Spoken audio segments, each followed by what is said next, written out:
નમસ્કાર વિદ્યાર્થી મિત્રો, ગઈકાલે આપણે ઇંગ્લિશ ગ્રામરનો 3 માર્ક્સનો topic select the question start કરેલો હતો. પ્રશ્નપત્રમાં આપણે 52, 53, 54 નંબરના પ્રશ્નમાં આ પૂછાય છે. એક વાક્ય આપવામાં આવેલો છે જેના અમુક જગ્યાએ તમને અંડરલાઈન આપેલી હશે.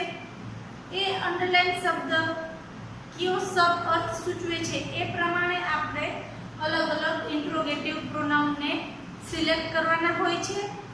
ગઈકાલે આપણે 4 ઇન્ટ્રોગેટિવ પ્રોનાઉનની સમજ લીધી હતી. પહેલું હતું હુ, એટલે કે કોણ, કે જે કર્તા વિભક્તિમાં, જ્યારે એનો અર્થ કર્તા વિભક્તિમાં આવે છે અને આપણે જ્યારે ક્રિયાનો કરનાર કોણ છે એ જાણવું હોય ત્યારે આપણે હુનો ઉપયોગ થાય છે. બીજું જોયું તો આપણે હુમ એટલે કે કોને કર્મ વિભક્તિના સંદર્ભમાં વ્યક્તિ વિશે માહિતી મેળવવી હોય પરંતુ કર્તા નહીં કર્મ વિભક્તિ, તો આપણે હુમ ઇન્ટ્રોગેટિવ પ્રોનાઉનનો ઉપયોગ કરશું. ત્રીજું હતું હુઝ એટલે કે માલિકી ભાવ, કોનું.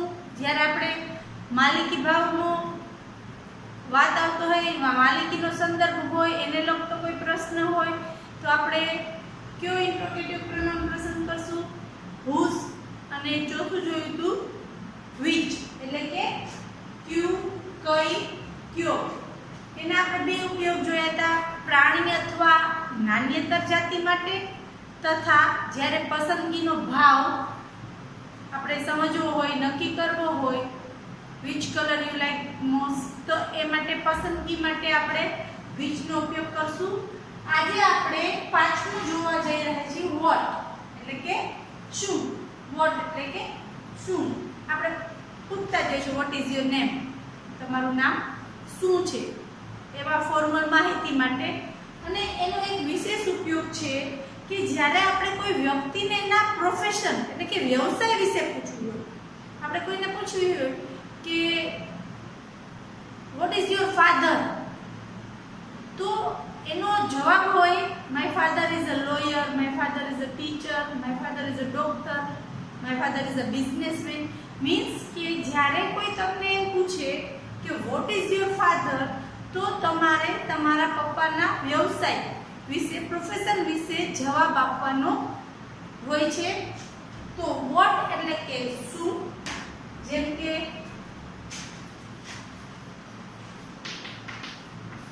વોટ ઇઝ ધીસ, આપણે એક કોઈ વસ્તુ વિશે પૂછીશું વોટ ઇઝ ધીસ, બરાબર, આપને ખબર નથી તો એમ પૂછે છે. અને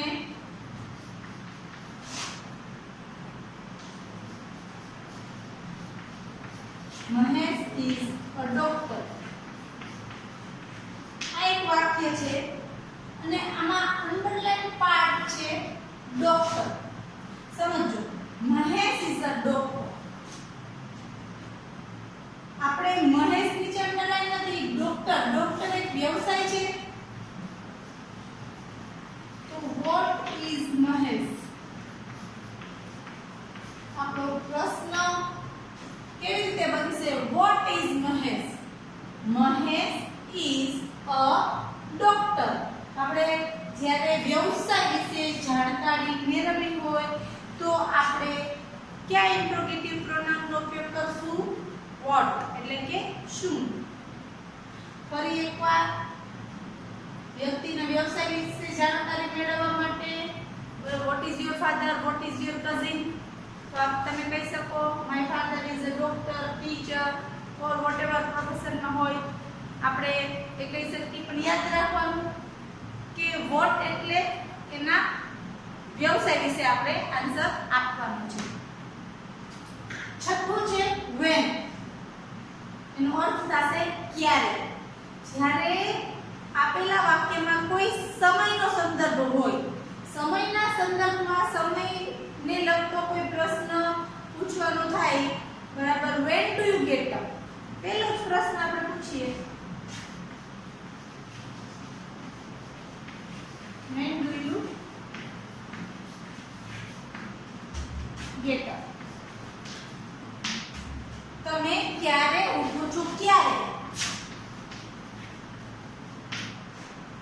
I get up early in the morning. તો આપણો જવાબ શું છે? વહેલી સવાર.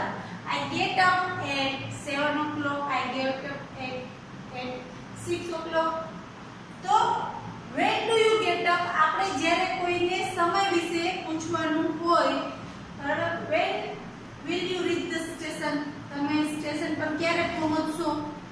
તો જ્યારે આપણે સમયના સંદર્ભમાં કઈ માહિતી જોતી હોય તો આપણે કેનો ઉપયોગ કરશું? when નો ઉપયોગ કરશું. જેમ કે my father returns home at night.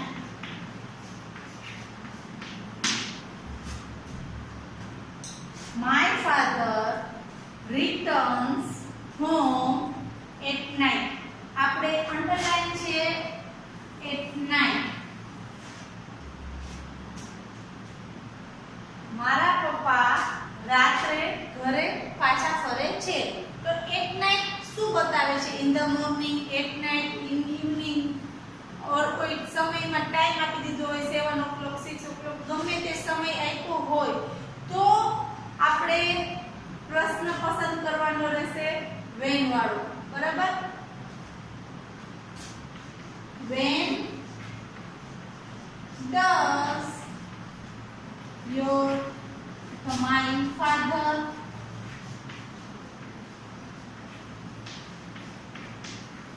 return home? આપણે જ્યારે જવાબ માંથી આ જે અંડરલાઈન શબ્દ આપેલો હોય એ શબ્દ પ્રશ્નમાં ન જાવો જોઈએ. બરાબર? યાદ રાખજો. આપણે my father returns home at night, રાત્રે મારા પપ્પા રિટર્ન થાય છે, તો આપણે રાત્રે શબ્દને દૂર કરવા માટે પ્રશ્ન બનાવવાનો છે. ઈ આવો ના જોઈએ સવાલમાં.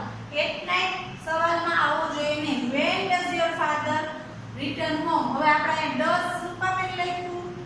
પહેલા આપણે આ બધા ઇન્ટ્રોગેટિવ પ્રોનાઉનના અર્થ જોઈ લઈશું. એ યાદ રાખી લો, પછી એની વાક્ય રચના જોઈશે. ઘણીવાર એવું બનશે કે તમને આ when વાળા બે આપેલા હશે, એકમાં do આપેલું હશે ને એકમાં does આપેલું હશે. તમે એમ કહેશો ટીચર તમે તો એમ કીધું તું when એટલે ક્યારે આવે, આમાં when આપ્યું છે ને આમાં when આપ્યું છે, કયો ઓપ્શન સિલેક્ટ કરો?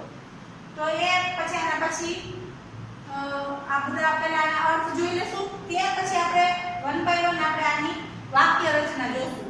કારણ કે આપણે જે ટેન્સ ચેપ્ટર શીખ્યા હતા, તમને હાઇલાઇટ આપી હતી એક્ટિવ પેસિવ ના ચેન્જ ધ ટેક્સ્ટ ના પહેલા, ત્યારે એ વસ્તુ મેં કીધી હતી કે એ ઓલમોસ્ટ ટેન્સ ના બધા ટોપિક સાથે સંકળાયેલી છે. ટેન્સ એવી વસ્તુ છે કે જે તમને ડાયરેક્ટ ઇનડાયરેક્ટ ગમે એમાં તમારે એ કનેક્ટેડ છે.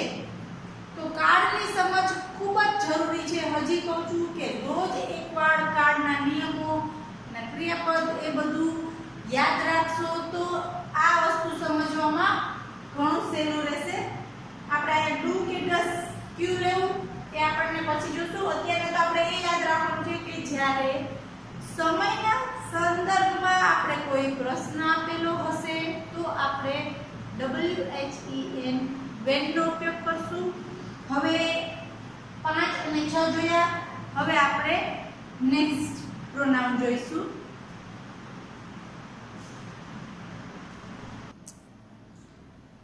આપણું સાતમું ઇન્ટ્રોગેટિવ પ્રોનાઉન છે why. why એટલે કે અર્થ થાય છે શા માટે. જ્યારે આપણે કોઈ વસ્તુનું કાર્યનું કારણ જાણવું છે, બરાબર, તો આપણે why નો આપણે ઉપયોગ કરશું. why are you late today? તમે આજે શા માટે મોડા પડ્યા? તમે એનો જવાબ આપી શકો we come late today because we had met an accident. અમારે એક્સિડન્ટ તો અથવા કોઈ વોટેવર કોઈ પણ રીઝન હોય તો જ્યારે કારણ જાણવું હોય તો આપણે વાય નો ઉપયોગ કરશી. વાય માટે એના પછીનું જ્યારે તમને અંડરલાઈન આપેલું હશે એ because, in order to, with a view to વગેરેથી આપેલું હશે. જેમ કે તમને કોઈ એવી રીતે પૂછેલું હોય કે why are you late today, તો અહીં તમારે આ વાય શા માટે છે તો તમારે આજના મોડા આવવાનું કારણ જાણવા માટે આપણે શા માટે તમે મોડા પડ્યા કારણ જાણવા માટે વાય નો ઉપયોગ થાય છે. સાથે સાથે જ્યારે they came late because they had met an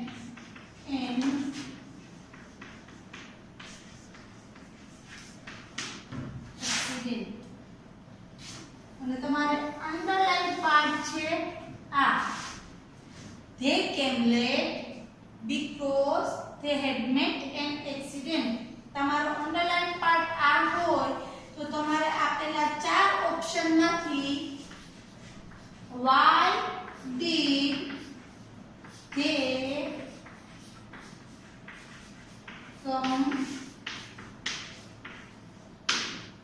why did they come late. અહીં આપણે because વાળું વાક્ય છે, કારણ બતાવ્યું છે. જ્યારે આપણે એનો પ્રશ્ન સિલેક્ટ કરવાનો થશે ત્યારે આપણે ક્યુ ઇન્ટ્રોગેટિવ પ્રોનાઉન નો ઉપયોગ કરશું why why થી.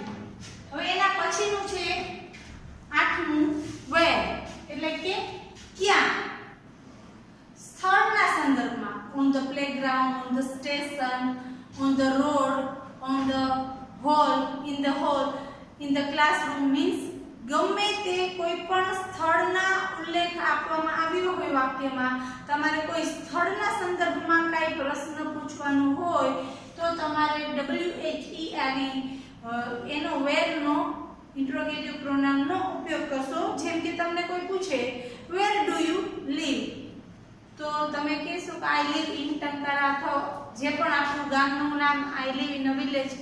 તો તમને જ્યારે સ્થળને લગતો કોઈ પ્રશ્ન જ્યાં માહિતી જોતી હોય તો where નો ઉપયોગ કરશું.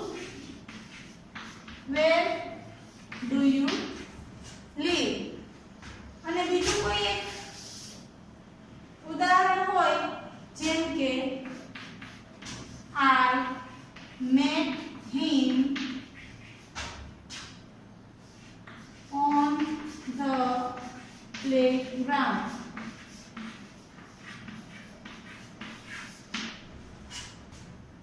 I met him on the playground. તમારે અંડરલાઈન પાર્ટ્સ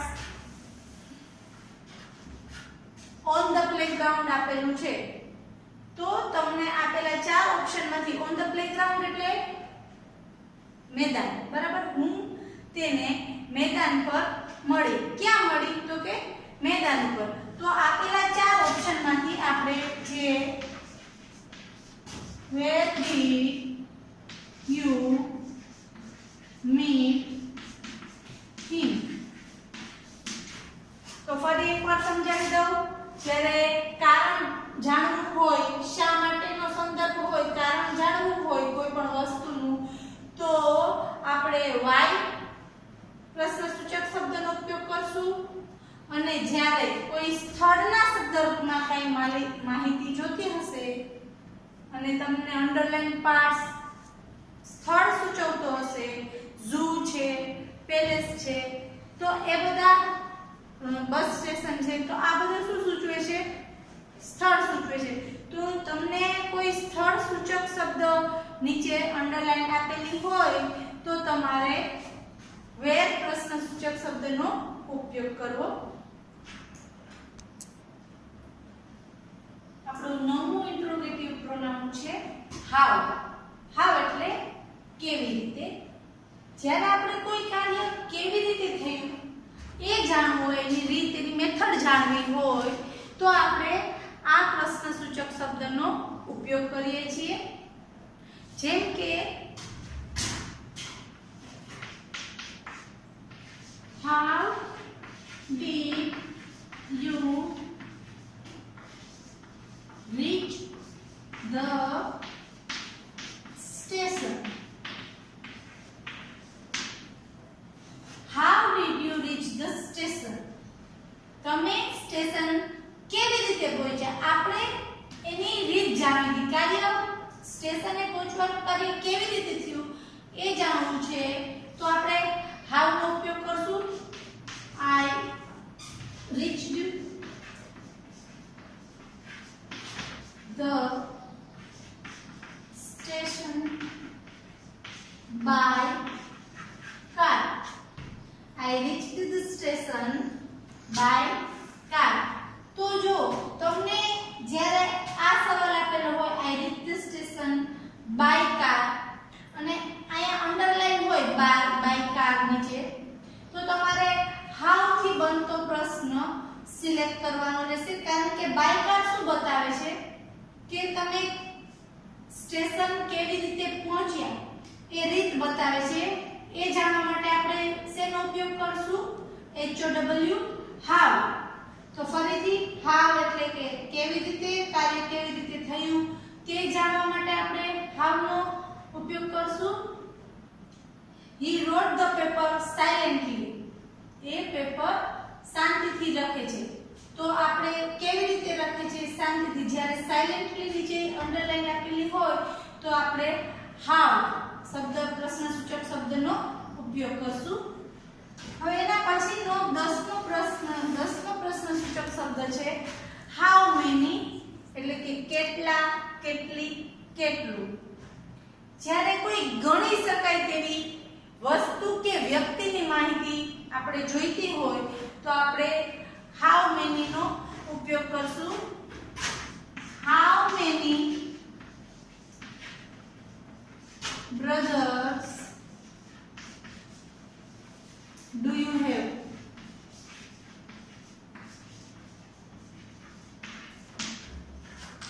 તમારે કેટલા ભાઈ છે? How many brothers do you have?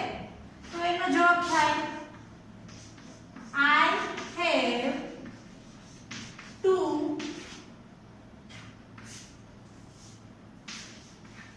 brothers.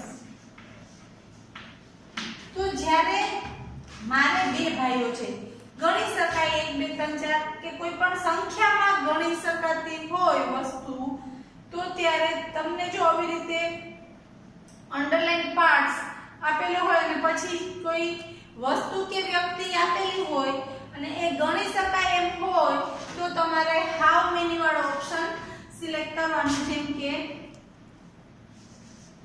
Meena has 3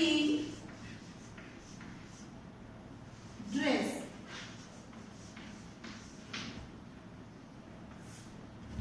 Meena has 3 dress. તમારે અંડરલાઈન પાર્ટ 3 છે, ડ્રેસ નિર્જીવ વસ્તુ છે, ગણી શકાય એવી છે 1 2 3 4. તો જ્યારે તમારે કોઈ પણ ગણી શકાય તેવી વ્યક્તિ કે વસ્તુની માહિતી મેળવવી હશે તો તમારે how many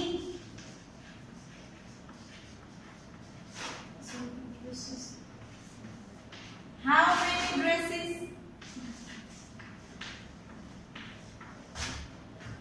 does Meena has?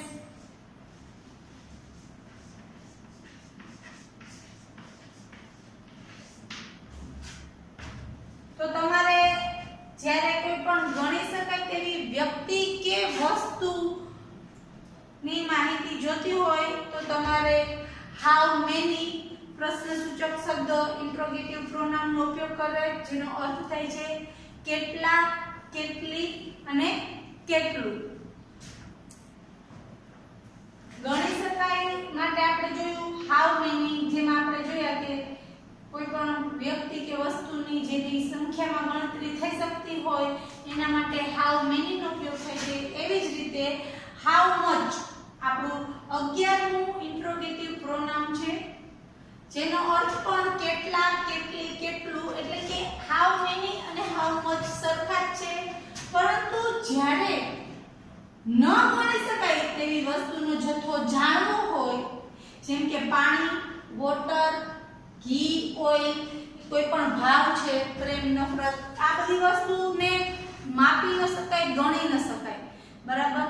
તો આવી વસ્તુ માટે હાઉ મચ પ્રશ્નસૂચક શબ્દનો આપણે ઉપયોગ કરશું. હાઉ મેની માં ગણી શકાય એવું હોય, હાઉ મચ માં ગણી ન શકાય, જેમ કે how much water is there in this well? How much water? જોયું how many, અહીંયા આપણે જોયું કે how many પ્રશ્નસૂચક શબ્દ પછી ગણી શકાય ડ્રેસીસ છે, બ્રધર્સ છે, જે ગણી શકાય છે એવી વ્યક્તિ કે વસ્તુનો આપણે ઉલ્લેખ કરવામાં આવ્યો છે, જ્યારે હાઉ મચ પછી વોટર જે જથ્થો આપણે ઉપયોગ કર્યો છે જેને આપણે ગણી ન શકાય, બરાબર. તો how much water is there in this well? આ કૂવામાં કેટલું પાણી છે? I will buy 2 kg ઘી. જ્યારે તમને આવું આપ્યું છે I will buy 2 kg ઘી, તો તમે સમજો છો કે ઘી છે એ તમારે અનકાઉન્ટેબલ છે, એટલે કે ગણી શકાતું નથી, જથ્થામાં આવે છે. તો દ્રવ્યવાચક, જથ્થાવાચક આપણે જે શબ્દો છે એના માટે પ્રશ્ન બનાવવા માટે આપણે હાઉ મચ નો ઉપયોગ કરશું, જેમ કે હાઉ મચ ઘી will you buy? How much ઘી, અહીંયા પણ જોયું, અહીંયા હાઉ મચ પછી જે ન ગણી શકાય એ વસ્તુનું નામ દર્શાવવાનું રહેશે, અને હાઉ મેની માં જે ગણી શકાય એ વસ્તુનું નામ દર્શાવવાનું રહેશે. ફરીથી એકવાર હાઉ મેની આપણો 10મો પ્રશ્નસૂચક શબ્દ છે, જેનો અર્થ થાય છે કેટલા, કેટલી, કેટલું, ગણી શકાય તેવી વ્યક્તિ કે વસ્તુની માહિતી મેળવવા માટે વપરાવવામાં આવે છે. હાઉ મેની બ્રધર્સ, તો કેટલા ભાઈઓ છે? I have 2 brothers. Meena has 3 dresses, તો how many dresses does Meena has? એવી જ રીતે આપણે how much 11મું, જેમાં કેટલા, કેટલી, કેટલું અર્થ બેનો સરખો જ છે, માત્ર ગણી શકાય અને ન ગણી શકાય એટલો જ તફાવત છે. જથ્થાવાચક કે દ્રવ્યવાચક કોઈ પણ નામ, જથ્થાવાચક કે દ્રવ્યવાચક જેને આપણે ગણી ન શકાય એનો ઉલ્લેખ કરવા માટે, એના વિશે માહિતી મેળવવા માટે આપણે હાઉ મચ નો ઉપયોગ કરશું. આવતીકાલે આપણે થોડા બીજા ઇન્ટ્રોગેટિવ પ્રોનાઉન જોશું અને ત્યારબાદ આપણે વાક્ય રચનામાં કેવી રીતે એનો ઉપયોગ કરવો એ જોઈશું.